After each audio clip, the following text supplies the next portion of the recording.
Praise the lord. ఈ సాయంకాలపు వేళ దేవుడు నీకు ఇస్తున్న వాగ్దానము 2 కొరింథీయుల పత్రిక 3వ అధ్యాయము 17వ వచనం. ప్రభువే ఆత్మ, ప్రభువు యొక్క ఆత్మ ఎక్కడ నుండునో అక్కడ స్వాతంత్ర్యము నుండును.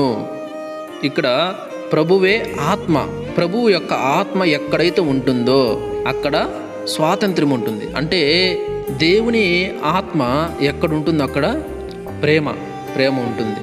అంటే దేవుని ఆత్మ ఎవరైతే పొందుకుంటారో వాళ్ళు ప్రేమగా జీవిస్తారు. ఎందుకు? దేవుడు ప్రేమ స్వరూపి కాబట్టి ప్రేమగా ఉంటాడు. అక్కడున్న ప్రతి ఒక్కరూ కూడా దేవుని ఆత్మ అక్కడ ఉంది కాబట్టి ప్రతి ఒక్కరు కూడా సమాధానంగా జీవిస్తారు, సంతోషంగా జీవిస్తారు. ఎలాంటి గొడవలు, ఇబ్బందులు అలాంటివి ఉండవు.